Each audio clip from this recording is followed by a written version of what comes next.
लकड़हारे की कहानी। एक रोज का जिक्र है। शहजादी गुलशनों महल के बाग में झूला झूल रही थी।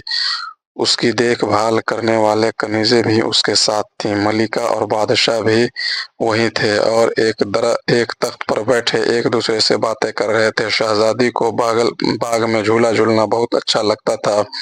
वो अपनी कनीज़ों के साथ रोज शाम को यहाँ आती थी। आज उसके साथ मलिका और बादशाह भी आ गए थे। शहजादी हस्बे मामूल झूला झूल रही थी कि अचानक उसकी नज़र एक निहायत खूबसूरत परिंदे पर पड़ी। उसका रंग सुनहरा था और सर पर एक छोटा सा ताज भी था। वह दरख्त पर बैठा उसे ही देख रहा था। उसकी खूबसूरती देखकर शहजादी गुलसनोबर दंग रह गई और झूले में से उतरकर उस दरख्त के नजदीक आ गई जिस पर वह खूबसूरत परिंदा बैठा हुआ था। उसने परिंदे से कहा, तुम कितने खूबसूरत परिंदे हो, आओ मेरे पास आओ, मैं तुम्हें खट्टी मीठी रसभरियां खिलाऊंगी।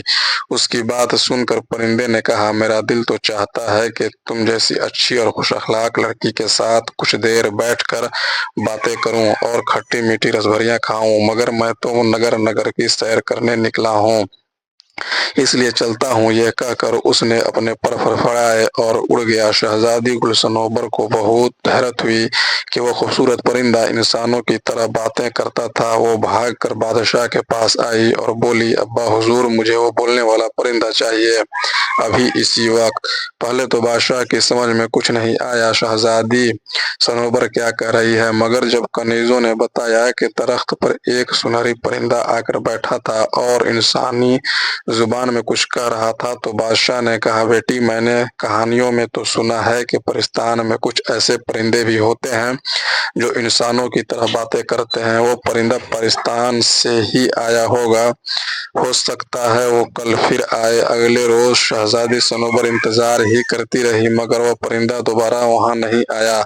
उसकी फिक्र में शहजादी ने पूरे दिन न कुछ खाया और न कुछ पिया। जब रात हुई तो वह बिल्कुल ही ना उम्मीद हो गई और मलिका के गले लगकर रोने लगी। मलिका ने उसे मुख्तलिफ तरीकों से बहलाने की कोशिश की, मगर उस अजीबोगरीब परिंदे के ख्याल को शहजादी सनोबर के दिल से न निकाल सकी।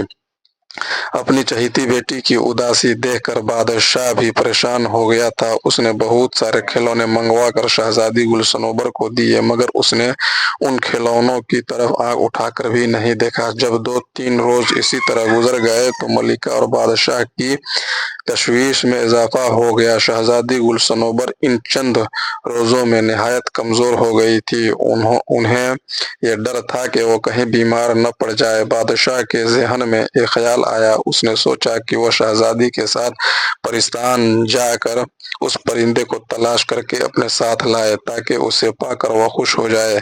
यह बात उसने जब मलिका को बताई तो वह बोली, अगर आप इस सफर पर रवाना हुए तो हुकूमत कौन चलाएगा? उस परिंदे को तलाश करते करते न जाने कितने दिन लग जाएं। इस दौरान रआया की खबरगिरी कौन करेगा? आप ऐसा करें कि यह ऐलान करवा दें कि जो भी परिस्तान से इस अजीबोगरीब परिंदे को लेकर आएगा उसे बहुत सी अशरफियां इनाम में दी जाएंगी। बादशाह को मलिका की यह तजवीज़ पसंद आ गई और उसने यह ऐलान करवा दिया। इनाम का सुनकर बहुत से लोग किस्मत आजमाने के लिए निकल खड़े हुए। परिस्तान बहुत दूर था और उसका रास्ता भी पुर खतरनाक था। रास्ते में बहुत से पहाड़ थे, दरिया थे और जंगल थे, और जंगलों में खूंखार दरिंदे थे।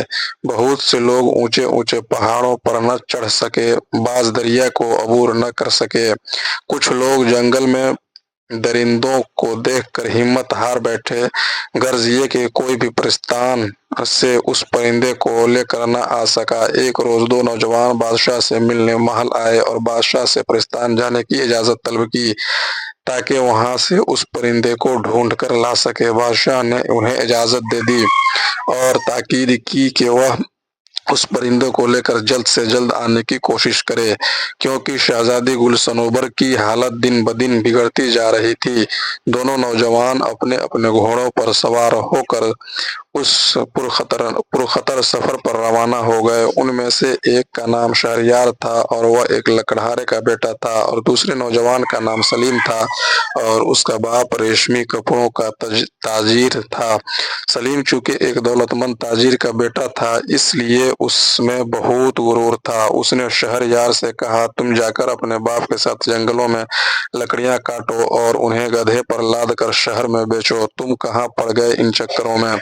शहरयार ने उसकी बात का बुरा नहीं माना, मुस्कुरा कर बोला, लकड़ियां तो मेरे अब्बा काट लेंगे, तुम उसकी फिक्र छोड़ो। हमारे बादशाह सलामत और उनकी मलिका बहुत अच्छी हैं और दोनों अपने रआया का बहुत ख्याल रखते हैं। उन लोगों के अच्छे सलूक की वजह से हमारे मुल्क में शेर और बकरी एक घाट में पानी पीते हैं। अपने बादशाह सलामत की वजह से हम लोग बहुत खुशहाल हैं। अब उन पर वक्त पड़ा है तो हमारा भी फर्ज है कि हम उनकी मदद करें। मुझे इनाम का लालच नहीं है, मैं तो बस यह चाहता हूँ कि वो परिंदा जल्द से जल्द लाकर बादशाह सलामत के हवाले कर दूं ताकि उनकी बेटी खुश हो जाए और हमारे बादशाह और मलिका की फिक्र दूर हो। वह बातें करते करते काफी दूर निकल आए थे।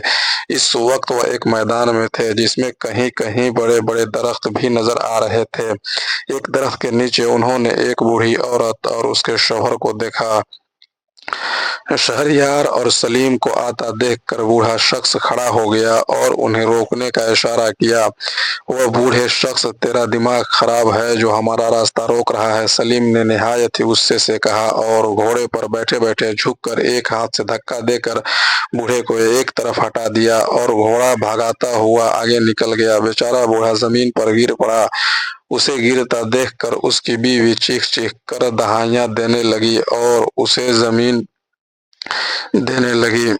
यह देखकर शहरयार जल्दी से घोड़े से नीचे उतरा, बूढ़े को जमीन से उठाया और बोला, मोहतरम बुजुर्ग, आपको चोट तो नहीं आई? बूढ़ा कराहता हुआ खड़ा हो गया और बोला, बुरा हो उस बदबख्त का, मुझे पहले से पता होता कि वह ऐसा है तो मैं कभी अपनी मदद के लिए उसे नहीं रोकता। उसे छोड़िए, मुझे बताइए आपकी क्या मदद कर सकता हूँ? शहरयार ने निहायत नरमी से कहा, बेटा, हम सुबह से घर जाने के लिए निकले हुए हैं। मैं अपनी बीवी के साथ अपने बहन के घर से आ रहा हूँ।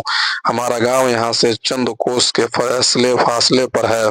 हम बूढ़े हैं, चल चलकर बुरी तरह थक गए हैं, भूख से बुरा हाल है। घर पहुंचे तो खाना खाएं और आराम करें। तुम्हारे पास घोड़ा मौजूद है, तुम्हारी मेहरबानी होगी अगर हमें गांव तक पहुंचा दो। बूढ़े की बात सुनकर शहरयार ने अपना खाना निकाल कर उन दोनों को दिया। ये खाना उसकी माँ ने उसके साथ कर दिया था ताकि सफर के दौरान उसे भूख लगे तो वह उसे खा ले। जब वह दोनों खाना खा चुके तो शहरयार ने दोनों को घोड़े पर सवार कराया और खुद घोड़े की नकील पकड़कर तेज तेज कदमों से उनके गांव के सिमत रवाना हो गया। दोनों मियाँ बीवी उसे दुआएं दे रहे थे। शाम होते होते वह एक गांव में पहुंच गए। उसी गांव में उन बूढ़े मियाँ बीवी का घर था। घर पहुंचकर बूढ़े और उसकी बीवी ने बड़े इसरार से शहरयार को इस बात पर आमादा कर लिया कि वह अगले रोज तक उनके घर ही ठहरे, क्योंकि रात सरपरद थी और रात को सफर यूं भी मुनासिब नहीं होता। शहरयार ने उनकी बात मान ली। रात खाने के बाद बूढ़े ने कहा, अब नौजवान तुम बताओ, कहाँ से आ रहे हो और कहाँ जा रहे हो? जवाब में शहरयार ने पूरी कहानी सुना दी और बताया कि वो बोलने वाले परिंदे की तलाश में पाकिस्तान जा रहा है ताकि उसे ले जाकर बादशाह सलामत की शहजादी गुलसनोबर उसके हवाले